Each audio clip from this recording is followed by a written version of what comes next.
Hi hello नमस्कार, मी काजल तुमच्या सगळ्यांचं स्वागत करते माझ्या एका नवीन ब्लॉगमध्ये। आज या चिमण्याने गाडीभोवती इतकं हे करून टाकलंय ना, म्हणजे त्या गाडीला टोचायत येते त्या, काय माहिती काय झाले। मी गाडी पुढे नेऊन लावली तरी पण आज काय झाले, तिथे येत्या चिवचिव करतात, टोचायत येतात आणि माघारी जातात, काही समज नाही झाले काय झाले त्यांना। जाऊ द्या, तो विषय सोडा। तर आज आमची मशीनला कपडे लावले होते भरपूर दिवसात ना, म्हणजे जसे आमच्या नवीन बाई आलेत ना तसं मी मशीनला कपडे लावले नव्हते, म्हणजे 1 महिना होऊन गेला असेल। मी हातानेच कपडे धुत होते आणि आज मी कपडे लावले मशीनला, तोपर्यंत लाईट गेली आणि मशीनला कपडे अडकून बसलेत। आणि आता कधी येतात काय माहिती, असं पण नाही की मशीन मी पाणी सोडले, पाणी घेतलं होतं डबल पिळण्यासाठी कपडे। पराक्रम होऊन बसला एक नवीनच। खरंच आहे, माझ्या आयुष्यात रोज एक कुटाणा होत असतो, यात काही वांदा नाही आहेत। तर जाऊ दे, ते सगळं सोडून द्या। आज सोनू म्हणतीने काही सरप्राईज आहे, ते आमच्यासाठी सरप्राईजच म्हणावं लागेल। तर काय आहे सांगते, तुम्ही म्हणाल काय ते झाडांचं कौतिक सांगत्या। तर चिनी गुलाबाला ना फुल आलंय आणि माझं अचानकच लक्ष गेलं काय आहे माहित नाहीये, पण मी माझं सरप्राईज दाखवतो मला। इतकं छान दिसतंय ना ते फुल, किंवा असंच गाणी लागले त्यामुळे मला सतत बोलावं लागणार आहे, नाहीतर कॉपीराईटचा इश्यू येईल आपल्या ह्याला। काय सरप्राईज देणार आहे? अगं गप की, पाकळ्या पडतील ना। हे बघा हे बघा, इकडे इकडे इकडे इकडे इकडं इतकं भारी दिसतंय ना। कसलं ए, गप तोडू नको, लय छान दिसते। आणि सकाळी आम्ही बघितलं तर काही नव्हतं बरं का, आणि ह्या चिमण्या ओरडतात का नाही त्यांना हा नाही मी आली तर ते हे फुल मला दिसलं, छान वाटते। आणि याच्यामध्ये पण आपली पपईची झाडं आले, ते 3 दिसतात ना, ही पपईची झाडं आहे 3, अजून एक खालून येते, म्हणजे भरपूर येणार आहे। इथं पण एक कोंबा आलाय, दिसत असेल तुम्हाला, तर येणार आहेत भरपूर झाडं। बघा इथं पण एक आलंय, इथं पण आलंय, तर इथं पण मी लावलंय ना, बघा इकडून पण यायला लागलेत। ही सगळी पपईची झाडं आहे ती।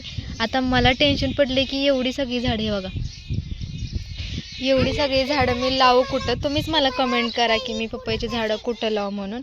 तर मला काय वाटतं माहिती आहे, मी इथं लावावी, जेणेकरून ना टाकीचं पाणी पडतं, हे बघा इथं टाकीचं पाणी पडतं आणि मग त्याच्यामुळे चांगलं उगवून पण येईल। हे बघा हे बटाटा पण टाकीच्या पाण्याने चाललाय उगवून अचानकच।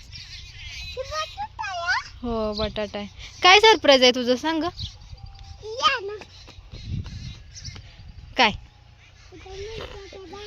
हा माहित आहे त्यांना, कधीच दाखवलंय। आता हे फुल ना मी सोनूला लावते, कारण त्याच्या पाकळ्या पण गळायला लागल्या अशा पण। मला 2 लावते, धर आता जरा आपण असं, हे बघा लावल्या। आज एक शेंडी घातली आणि ढिल्ली घातली बरं का, आणि ते पण शेंडे त्याच्या ढिल्लेच असते, पण जराशे ते छोटी केस असल्यामुळे ना ते दिसते तसे। हा वाटते वाटते, भारी वाटते।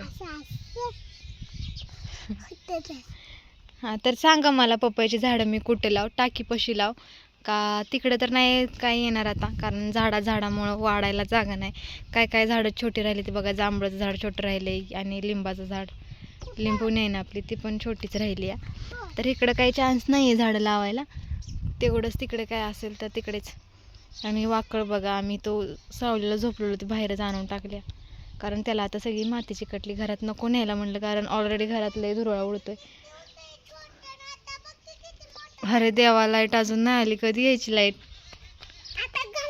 हे या, हा बघा सोनूची भावली ना कुत्र्यानं फाडून टाकली, आहे बघा सगळा कापूसच बाहेर काढलाय त्यातनं, आणि त्याच्या मागं पळत गेली कुत्र्याच्या। तर ती मला मग अशी बोलत होती बरं का, चिमण्या गाडीवर बसत होती म्हणून ती गाडीवर बसली होती आणि मी घरात होती, आणि मला म्हणते मम्मी कापूस बघी कुठनं आलाय, कापसासारखं काय आलंय? मी काही लक्ष दिलं नाही, बघितलं येऊन तर हे बघा करा गोळा, नाही तर अजून सगळ्या रानाने करेल। ही कुत्र लय आगाव आहे, काय करेल ना, काही नियम नाही त्याचा। हा रोज झाडावं लागतं, एक दिवस काढा नाही करा। हा बघा हे वाऱ्याने सगळं असं पेपर किंवा मग हे जे घाणी सगळं येतच असते गुरांची। हा तिथं गाणं लागले आणि लाईट आली आत्ताच, तर मी झाले म्हणजे ऑलमोस्ट आपल्या मशीनचं काम सगळं झालेलं आहे। आणि आज आम्ही मी सांगते आज आम्ही नवीन बेडशीट टाकली कारण ना ती भरपूर दिवस होती आणि तेच तेच तेच तेच बघून वैताग आला, त्यामुळे म्हणले नवीन काहीतरी टाकावं.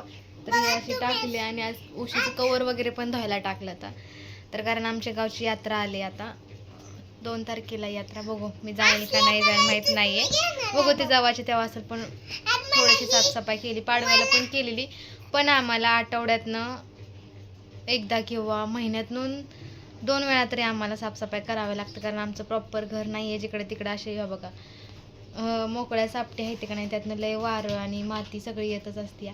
जर महिनाभर जर बघितलंच नाही ना घराकडं, घराचं उकिरडा होऊन जातो, इतकं विचित्र होतं घर. त्यामुळं महिन्यातनं 2 वेळा म्हणजे 15-15 दिवसानं आम्हाला ते सगळं साफ करावंच लागतं. तर चला असू देत, आता मी लागते माझ्या संध्याकाळच्या कामांना. आता 4 वाजल्या, त्या 4 वाजून 25 मिनिटं झाली ती. आता थोडंसं म्हणलं की जाऊ गाडी घेऊन. एकट्याला मला भीती घालवायची आहे माझी, मिस्टरांची वाट बघायची नाही, एकटीनं जायचं आहे आणि एकटीनं यायचं आहे. काल पण मी एकटीच गेलेली आणि एकटीच आलेली. थोडंसं कॉन्फिडन्स यायचं आहे. मी लय भिली होती, मी खरं सांगते, मी लय भिलेली. जसं म्हणजे त्या दिवशी गाडी कलंडली ना, फक्त माझ्याकडून कलंडलेली, काय गाडी पडली नव्हती आणि मी पाडली पण नाही अजून, जशी चालवायला लागली तशी. पण तरी पण का भीती वाटायला लागलेली मलाच माहीत नाही. माझ्या मनात माझ्या गिल्ट, ते बिस्किट का पडले ग,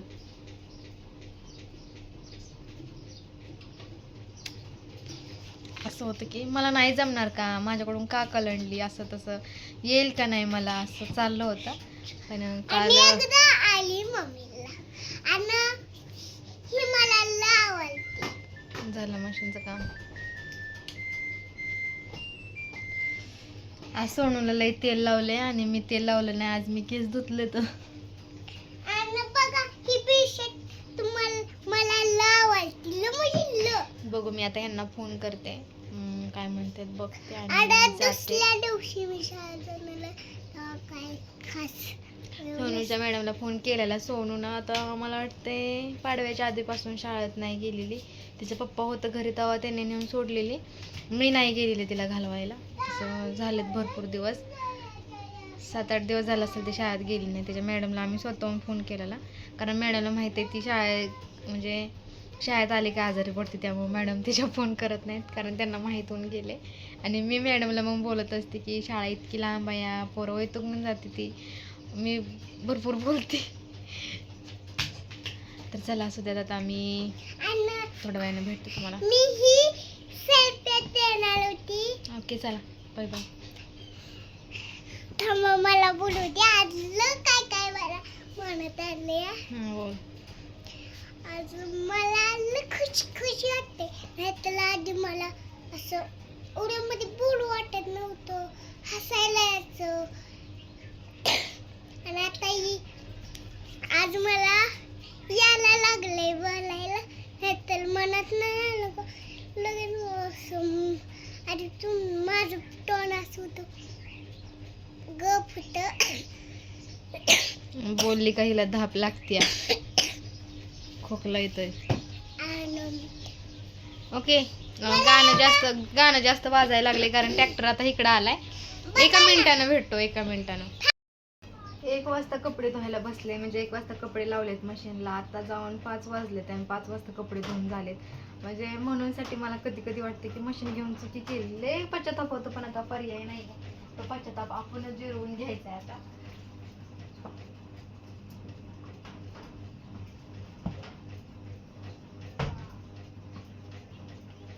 एरिवारी पण लाईटीची कटकट असते, जेव्हा मशीन लावलं ना तेव्हा तर 5-5 मिनिटाला लाईट जाते, आणि लाईट गेल्यामुळं टायमिंग वाढत असते. हे असं होतच राहणार आहे, जाऊ द्यात. तर चला आता हे कपडे मी बाहेर सुकायला टाकते, आणि सोनू मॅडमचा अभ्यास चाललाय बाहेर, तुम्हाला दाखवते. हे बघा चिमण्या टोचा मारते ते येऊन आरशाला, ह्याला सगळ्याला, तर वर बसून अभ्यास करते. आणि बघा संध्याकाळ झाले ना, आता आमचे कपडे धुवून झाले, सकाळी टाकायचे. आता याला खाली ठेवते. तर आता मी लावले शूटिंगला आणि कपडे सुकायला टाकते. पण आता आमचे सासरे आलेत आणि त्यांचा कालवा सुरू होईल.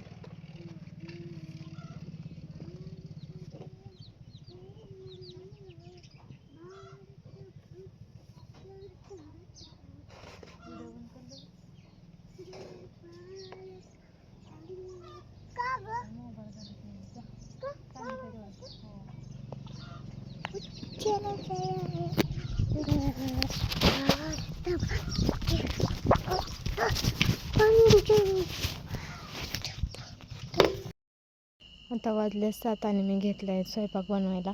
सोनू आणि तिचे पप्पा गेले तर मी असं कॅमेरा करते. ते आणि तिचे पप्पा गेले दुकानला, उद्या गुरुवार आहे आणि खिचडी शाबू आणायला, खिचडीच म्हणते, शाबू आणायला गेले.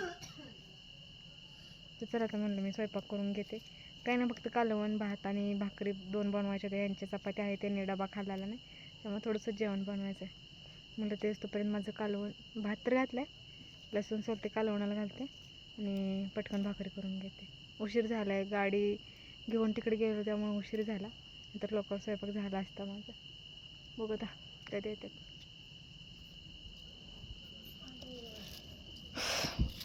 चला लागते मी माझ्या कामाला. आणि हो, मी बांगडी घातली बरं का, पण ना ती मागच असते हमेशा, म्हणूनसाठी तुम्हाला दिसत नाही.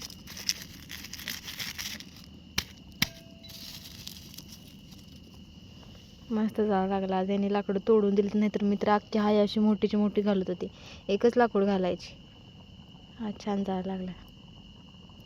काय करणार, गॅसचा तुटवडा पडलाय ना, त्यामुळं करावं लागतं आपल्याला चुलीवरती. आणि हो, ते लॉकडाऊनचं पण काहीतरी चाललं आहे, लॉकडाऊन पडेल आता काय माहिती काय होतं आहे, पण शक्यतो नको पडायला. कारण मागच्या वेळेस जेव्हा लॉकडाऊन पडलेलं ना, तेव्हा तर सोनू पण नव्हते आम्हाला, तेव्हा इतका हाल झालेला आमचे ना, काय सांगू तुम्हाला. तर ह्यावेळेस पण नको पडायला अशी आशा आहे. बाकी आता, आणि गावापेक्षा शहरात जी राहतात ना, ज्यांचं गावाकडं काय शेती वगैरे नाही, त्यांचं तर भयानक हाल होत होतं, सगळंच बंद पडतं. तर नको व्हायला असंच मला तरी वाटतंय. तुम्हाला काय वाटते कमेंटमध्ये सांगा. बघ आता हे याची वाट बघते. स्कूटी घेतल्यामुळं ना सोनूला अंधाराचं पण फिरा येतं, कारण ती त्याच्यावर कम्फर्टेबल असते. आमच्या जुन्या गाडीवर तिला बसता येत नव्हतं, नाका तोंडात वारं जायचं. आता बघा मॅडमचा रुबाब.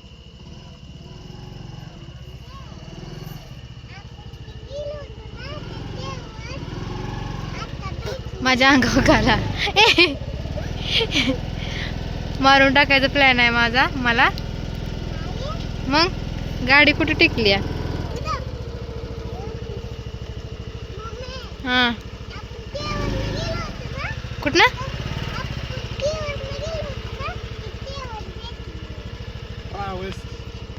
ट्रॅव्हल्स वय बंद करा.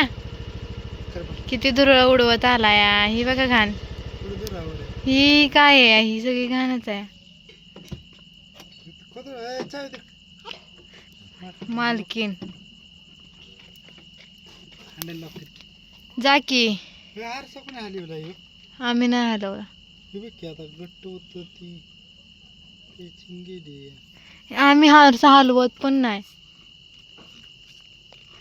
लागलं का बरं? जामच होणार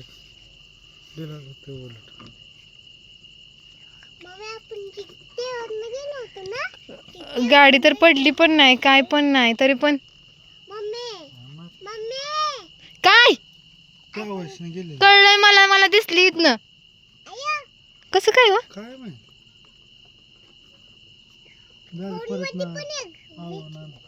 नाही येतो का मग? कशाला भीती दाखवताय मला? हे का गळतयच ती दडदडीनं. ह्याच्यात एक नट होता, नाही ते दुसरा होता. कुठे ठेवला? मोबाईल काढा, काढा तिकडं.